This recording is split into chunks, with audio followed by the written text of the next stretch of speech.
¿Qué está pasando en el mundo? Estados Unidos sigue con el apoyo militar, mandará a Ucrania más equipamiento pesado, armamento aéreo. Esto significa más equipamiento para contrarrestar la invasión que hizo Rusia a Ucrania y así recuperar más territorios. Este tipo de equipamiento se había negado al principio del conflicto, pero ahora anunció el secretario de la Defensa de Estados Unidos el envío de material militar a Ucrania. El armamento mandado a Ucrania por Occidente sería 800 sistemas Stinger, destruyen helicópteros y aviones de baja altura, 2000 lanzacohetes, 100 drones teledirigidos para ataque e inteligencia, miles de armas de mano, lanzagranadas, rifles, pistolas y ametralladoras. Con esto se reforzará el ejército de Ucrania en la lucha con Rusia, pero se darán combates más duros. Esperemos que acabe este conflicto para que no afecte a la población civil.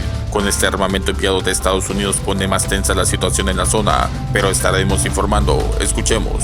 Más armamento para Ucrania. El presidente de Estados Unidos, Joe Biden, anunció ayer que enviará artillería, municiones y misiles por un valor de $1.000 millones tras una conversación con su par ucraniano, Volodymyr Zelensky. El mandatario también prometió $225 millones en asistencia humanitaria que se destinará a alimentos, agua potable, suministros médicos y otros bienes de primera necesidad.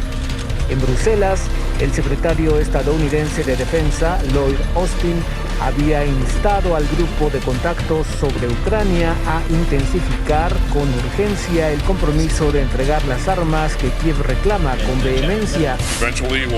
Eventualmente querremos trabajar con nuestros aliados y socios para crear capacidades que se mantengan en el tiempo, pero realmente estamos centrados en lo que los dirigentes creen que son sus necesidades actuales en esta lucha. Por su lado, el presidente de Rusia, Vladimir Putin, obtuvo una señal de apoyo de su homólogo de China, Xi Jinping. Según reportó la agencia oficial Xinhua, el mandatario chino dijo que su país está dispuesto a proseguir con Moscú el apoyo mutuo en cuestiones de soberanía, seguridad y otras cuestiones de interés fundamental y preocupaciones importantes. El gobierno ruso indicó que los líderes acordaron ampliar la cooperación en los campos energético, financiero, industrial, de transporte y otros, teniendo en cuenta la situación económica mundial que se ha complicado, según dijo, debido a las sanciones ilegítimas de Occidente contra Rusia. Ante las sanciones occidentales, el gigante ruso Gazprom anunció una reducción adicional de 1/3 de sus envíos de gas a Europa a través del gasoducto Nord Stream, al día siguiente de una drástica reducción inicial. En 2 días, el recorte llega al 60% del flujo. En el terreno, las autoridades ucranianas admitieron haber perdido el control del centro de Severodonetsk en el Donbass, una región controlada ya en gran parte por separatistas prorrusos desde 2014. Según el alcalde de esta ciudad, una parte de las tropas ucranianas están atrincheradas junto a más de 500 civiles en Azot, una enorme planta química. Moscú propuso el martes abrir un corredor humanitario para desalojar a los civiles hacia territorios controlados por los rusos. Kiev no ha confirmado esta información. Un líder separatista prorruso acusó ayer a los ucranianos de haber impedido esa operación. Allí en Moscú. Manolo, ¿qué tal? Buenas noches, gusto de saludarte. ¿Cómo estás? José Manuel, siempre es un gusto conversar contigo al aire. Tras escuchar las amenazas de Putin y ver precisamente las imágenes de las explosiones de los últimos días, ¿qué podemos decir sobre este momento de la guerra? ¿Es el peor momento de la guerra que estamos viviendo, Manolo? Indiscutiblemente, José Manuel, este es el peor momento, pero también te muestra y te dice y te indica que Putin no está fuerte como él lo quiere mostrar. Estos misiles que ha tenido que enviar son misiles obviamente lanzados desde el Mar Negro, desde el Caspio, lanzados desde lanzaderas móviles desde allí, desde el este de Ucrania. Misiles que ha tenido que utilizar porque no ha podido con las fuerzas terrestres y, como tú sabes, Zelensky está fuerte en su contraataque y conquistando pueblos que incluso él se los había anexionado. Y algo muy importante, este puente derribado de Kerch, ¿qué significa? Era el símbolo de la unión entre Rusia y Crimea cuando Putin se la anexó.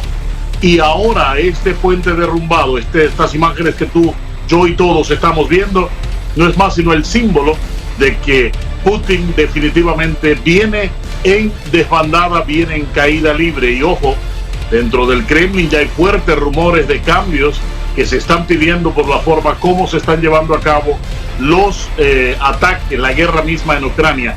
Unos muy conservadores que quieren que la guerra continúe más recia aún, y otros, por lo contrario, quieren que la guerra termine en este punto, José Manuel.